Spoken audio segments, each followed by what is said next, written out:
What is up, L's and G's? Welcome back to Just Nuts. We got Early John in the house.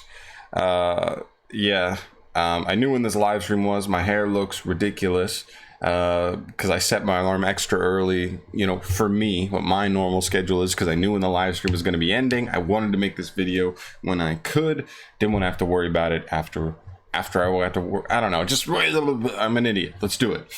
Dawn of Majesty. We got a new Pendulum support card released last night. We got a new Pendulum card today during the live stream. We got 5 Chronomoly cards, 3 Gusto cards, a Doremichord link. We were saying Doremichord needed a link, and something else.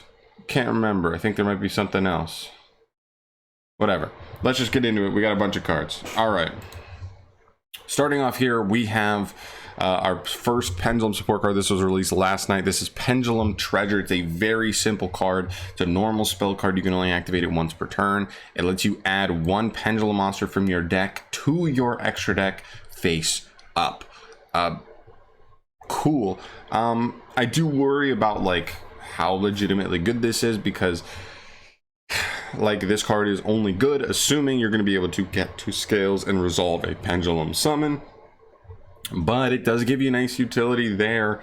There's a handful of great cards you could just throw in your extra deck Pendulum wise, and they're going to give you a search. They're going to give you an extra +1 to make up for the fact that technically this card is a -1, but it is a setup card. So I don't know. I kind of wish there was a card. I kind of wish there was like a Pendulum monster that said like when it hits the extra deck face up, it can like summon itself back out to the field. That way this could actually be an extender, help you get to a link before your normal summon. I don't think a card like that necessarily exists for Pendulums, although I'm not 100% sure on that. I don't know Pendulums as well as I probably should. But okay, I don't think it's a bad card. I just think it's one of those cards where technically it's a -1, and it's only good assuming you're going to be able to get to a pen summon. And like playing through disruption and hand traps and stuff, if you're just already taking 1 card out of your hand at being able to like establish scales through those. So meh. All right. Now we move into our Chronomoly stuff. Let's just start with these because we got 5 of these. This is going to start with our continuous spell. This is Chronomoly Palace Trilithon. You can only activate both of its effects once per turn, but it's continuous, so it stays on the field. If you control no monsters, or all monsters you control are Chronomoly monsters, you can pay 500 life points to summon a Chronomoly monster from the hand. Not bad. I mean, we see some cards like these, generic ones that float around like, what is it? Valhalla, Hall of the Fallen, where it lets you pay. If it doesn't pay, it's just like if you have no monsters, you can summon a fairy from hand. I like that this still says even if you control monsters, they just have to be Chronomolies. You can pull more Chronomolies out of the hand. Makes playing like extra powerful normal summons like in the deck really good. Cool. Second effect, if your Chronomoly Exceed monster or number Exceed monster, okay, so any number Exceed monster would activate its effect by detaching a material. You can send this card to the graveyard instead of one of those materials. Also pretty cool. I mean, just saves you some fuel. I don't know if there are potentially Exceeds that like are more than once per turn, but it's just so like material based. And this saving you materials may be able to allow something to activate twice in the same turn for disruption. I don't know. I don't know off the top of my head what Chronomoly has, what the number Exceed monsters are, but that's still a nice little like resource saving card. And if this is searchable, it could be a nice searchable extender to get stuff out of the hand. So not a bad card. I don't think it's like a 3 of or anything, but definitely a nice little card for them. Next up, we have Chronomoly Megala Globe. It's this guy here. He's a level 4 light machine, 1500 attack, 300 defense. You can only use both of his effects once per turn each. You contribute this card as cost to summon a Chronomoly monster from the deck except for himself. Okay, got a Lone Fire Blossom. Cool. And if this card is in grave except the turn it was sent there, you can banish a different Chronomoly card from grave to add this card back to your hand. Okay. Dang, okay, so we got a Lone Fire Blossom that then recycles itself back to hand just by banishing any other Chronomoly card from grave, which is probably pretty easy. I mean, I'm assuming you're going to end up with another Chronomoly card in grave, so that's Not the craziest thing at all. Very cool. Okay. And this is also really good, of course, because this card helps us like, drop this out of the hand. Maybe like, well, with your own fire blast, it's take you over summon. Well, you have this card now, so you can just plop extra like more. If you can just search him again, add him back to hand, plop him out of the hand again. Very cool. Next up, we have Chronomoly, a Kambaro figure. He's weird looking. Anyway, he's a level 5 Earth Rock effect monster, 1000 attack, 1800 defense, 2 hard ones per turn effects. The first one reads, if a Chronomoly monster or monsters you control would be destroyed by battle or card effect, you could discard this card instead. I mean, I guess. I mean, it's like Balinx, but the cool thing with Balinx is you're already using it as part of your combo, so it's like in grave. It's not like an active resource in hand. So this guy, you have to give up a resource from hand just to protect your stuff from destruction. Okay. Also, if this card is in graveyard, you can pay 1,000 life points to special summon this card, but return it to the hand during the end phase. You cannot special summon monsters the turn you activate this effect except for Chronomolies. This is okay. I guess if you're playing like a very pure Chronomoly list, it means he does just become like perpetual destruction protection, which is kind of nice. Decks that have access to stuff like that can actually become a huge problem in certain matchups. Like if you were to face something like Unchained, right? Like Unchained, almost all the removal, unless they're playing like generic traps, is like it's like all targeting destruction essentially. So this card's actually pretty cool. Next up, we have the Exceed. We have Chronomoly Vimana. This is a light machine Exceed monster, rank 5 with 2300 attack, 2600 defense. It takes 2 level 5 monsters. Interesting to note. Once per turn, it has a quick effect where you can target a face-up monster on the field and a Chronomoly monster or Exceed monster in graveyard. The first target gains attack equal to half the second target's until the end of this turn, then attach the second target to this card as material. Okay, so target any monster on the field. It could be itself, by the way, and another Chronomoly that's in grave or on the field. Oh, it has to be in grave. Then that first monster will gain half of the second monster's attack, and then you attack. So he's kind of just sucking up a material from grave, but at the same time giving something a buff until the end of the turn. Okay, cool. That's not even terrible at all. Second effect, once per turn when your opponent activates a monster effect, you can quick effect attach 2 materials from this card, negate the activation. That's really cool. Unfortunately, this is a soft once per turn. So like I was saying before, like if you could suck up material, or like the spell does save you a material from your Exceed activation, but it's still a soft once per turn. So on your first turn, you could like suck something up. So he has 3 materials, negate something on your opponent's turn, use him again because he's a quick effect, suck up another one, and then you'd have another 2 materials for when you come back to your turn. Or you could just have the spell on the field, and that would save you a material as well. So cool. He's just kind of a monster negate every turn. That's actually not, I mean, it's, yeah. In archetype, monster negation is pretty good. Then we go to the last card for Chronomolies. It is a trap card. You can only activate 1 per turn. It is called Chronomoly Esperanza Glyph. During the main phase, target 1 Exceed monster card you control or engrave. Special summon 2 Chronomoly monsters from your hand, deck, and or graveyard that are 1 level higher than that monster's monster card's rank, but their effects are negated, and if you do immediately after this card resolves, XYZ summon 1 Chronomoly Exceed monster using only those 2 monsters. That's kind of cool. So the only setup this card really needs is for you to either put an Exceed monster on the field or in the graveyard. That's it. And it's any Exceed monster. I mean, presumably level 4 is going to be what you're going for, because ideally, because it lets you summon from deck, you don't even have to worry about setting up materials in grave, because you could just summon like 2 level 5s, right? You got our new level 5 here. I think they have 5s already. 2 level 5s, and then you immediately make this guy. You now have a monster negate for your opponent's turn that can also quick effect buff itself up and give itself more materials, which is cool. And I think, don't they have some cards that give extra effects when they're attached as materials? So that's another thing to consider. But Yeah, this card's actually pretty strong. It's just like a 1 card like Exceed monster. Probably going to be rank 5s because you have to summon a monster that's a 1 level higher than the Exceed monsters rank you're targeting.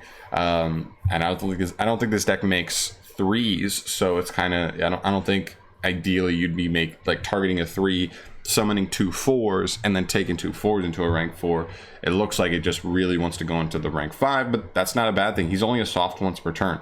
You could even potentially make him have a rank 4 engrave or something turn 1, and then make a second one of him, and now you have double monster negates.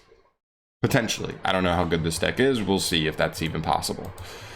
All right, let's keep moving on. We got a couple other cards here. We have a new Cyber's Pendulum card. This is Antagonistic Intelligence Mi Sai Yaha. Okay. It's a level 8 Cyber's Pendulum, 2500 attack, 3000 defense. There's his artwork. He looks pretty cool, of course, as always. Oh, there's my alarm. Okay. His pendulum scale is 0, which is nice, a very low scale. Pendulum effect reads any monster card sent to the graveyard, any non-monster card, sorry, is banished instead. That's okay. I mean, obviously that's good in certain matchups.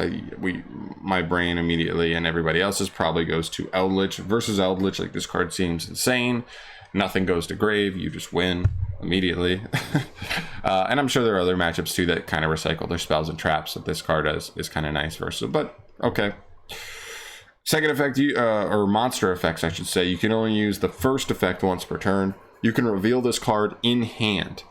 Add 1 other pendulum monster from your hand, or 1 card from your pendulum zone to the extra deck face up, and if you do, special summon this card.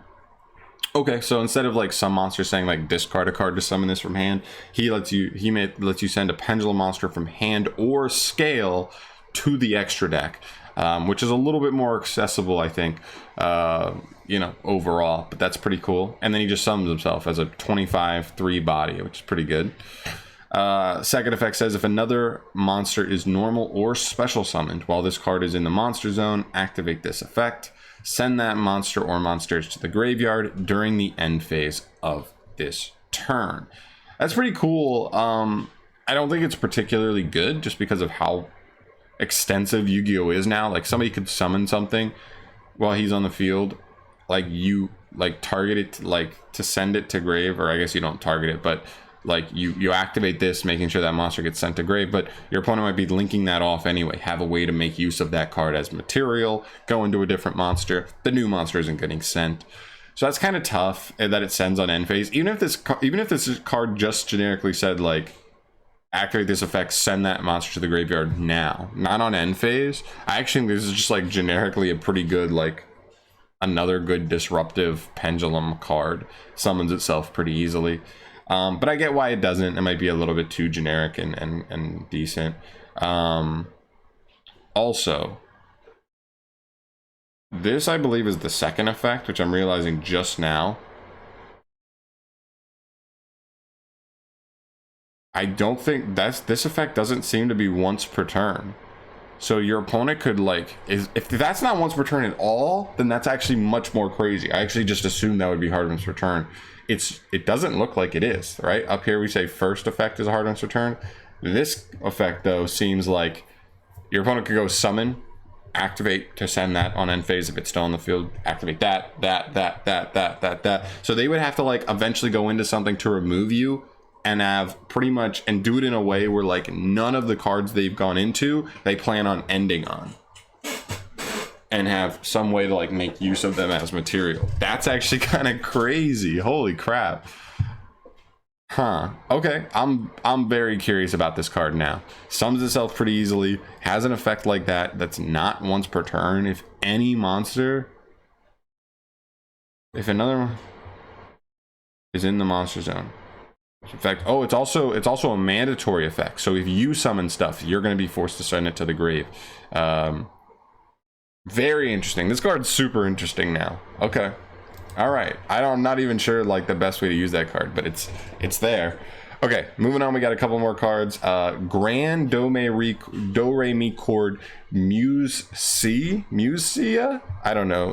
Whatever. We got a link too for Doremichords, which is very important. This is one of the big things they need. I think they needed a good link monster, and they need a win condition.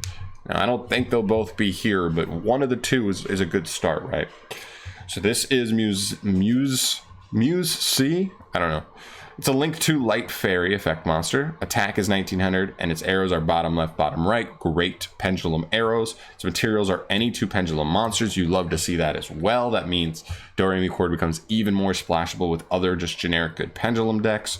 You can only use both of its effects once per turn each. First effect reads, during your main phase, you can add one pendulum monster from your hand to your extra deck face up, and if you do, add one face up pendulum monster from your extra deck to your hand with an odd pendulum scale if the first monster was even, or an even pendulum scale if the first monster was odd. Okay, so essentially you're allowed to just swap you can swap a pendulum monster in hand as long as its scale is either odd or even, the opposite of one that's in your extra deck face up. So you just swap them, which is okay utility. You do already have to be set up and have something in your face up extra deck, but to be honest, if you're linking into this, you're putting two monsters in your extra deck already, so hopefully then you could swap and do a little something. Okay, that's a nice, like, you know, you just get to like fix your hand for whatever scales you need. Not bad. Second effect, when you pendulum summon a Doremichord monster, you can target one of them and add a Doremichord pendulum monster with a level equal to the targeted monster's pendulum scale from your deck to your hand. Okay, so it's specific to Doremichord this time. When you pendulum summon a Doremichord, you can target one of them and add a Doremichord with a level equal to the scales. Now keep in mind, I think there's 8 Doremichords and they all like are opposites. So I think like the level 8 has a scale 1, the level 1 has a scale 8, and then they all come in. It's like 2 and 7, 7 and 2, 3 and 6, right? I think it's like that way until you meet in the middle. So they all like match up level and scale wise, which means there should, as long as you're playing the full suite, you should have a searchable target off of all of them. I think that's nice. That's where your +1 comes in. The first effect is a utility effect, getting you access to whatever scale you want, whatever other monster you want from your extra deck, but this one gives you the +1 that you're looking for. And if you had search cards that got you to the Doremichords you wanted, they would set you up to search for the one you wanted as well, because you just get the one that corresponds to the one you're looking for anyway. I think this is actually a pretty good card. It's a +1, gives a little bit of extra utility. It's 1900, good arrows, generic, taking any pendulum monsters, not even just Doremichords, which is extremely important. I think if this card only took Doremichords, it might actually already be confirmed poop, but it actually might be okay now. So we'll see. That's not terrible at all, for sure. All right, then we're going to finish up with 3 new Gusto cards. We've got a main deck monster, a synchro, and a spell. Let's start off with the main deck monster. I could have told you a year and a half ago with how well Gusto performed in the structure deck poll, this deck would absolutely, unequivocally, guaranteed get support in the next 2 years. And look at us now. Gusto of Veather. It's a level 3 wing beast tuner effect monster. Look out, Tri Brigades. 600 attack, 1000 defense. You can only use this card's first and second effects once per turn each. If a face-up Gusto monster is destroyed by battle or sent to the graveyard, and this card is in your hand, destroyed by battle or generically sent to your graveyard, okay, you can special summon this card. Okay, so it jumps out of the hand if anything Gusto is either sent to grave or destroyed by battle. Awesome. If this card is normal or special summoned, you can send a Gusto monster from deck to grave. Then you can special summon a Gusto monster from your hand. Okay, that's pretty good on summon. So even as a normal summon, you're like, normal summon, Foolish Burial, pull another Gusto out of the hand. That's very good. I mean, this is a pretty, normal summon centric archetype. So this is definitely a nice card. It pulls itself out of the hand.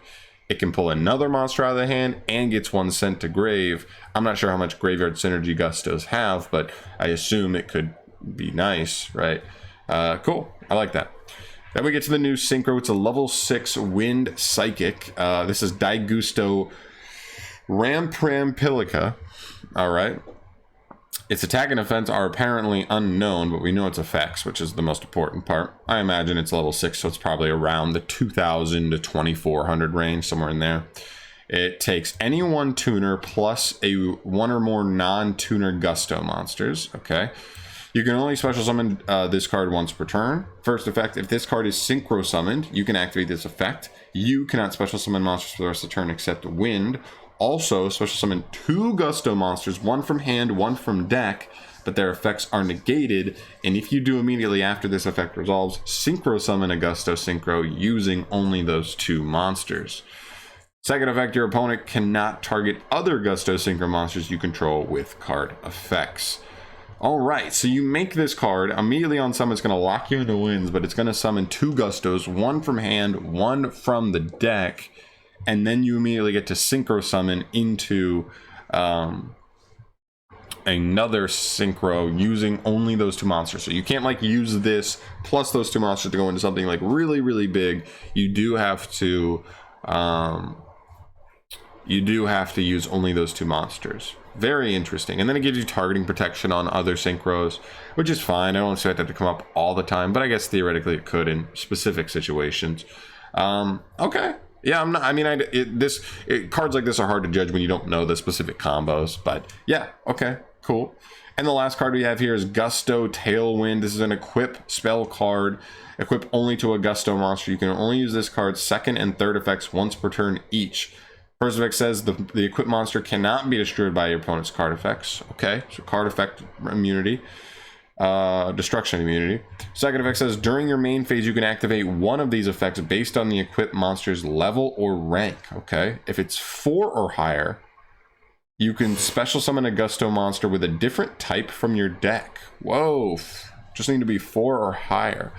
Okay, and if it's 5 or higher, you can just special summon any level 1 tuner from your deck. Wow, that is risque. Damn. Okay. Now you do have to get to either level 4, level 5, or higher. I do think most of their monsters tend to be lower level ones, at least the better ones. But that's still not terrible. That is pretty good value off of an equip spell that generally equip spells don't tend to be great.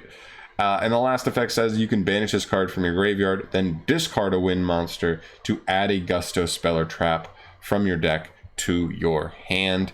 That is also actually pretty nice. I mean, these are just once per turn each, so you could just like equip this to something, use that second effect to get a free summon from deck, essentially link your monster off, synchro your monster off, whatever you want to do from there, then use this engrave, discarding maybe an extra wind you don't need, maybe a card that's better engrave anyway, part of a combo, I don't know, and add another gusto spell or trap. I actually think this card's surprisingly good for an equip spell. We usually don't see equip spells be that good, but I actually think this is a good one. All right, cool.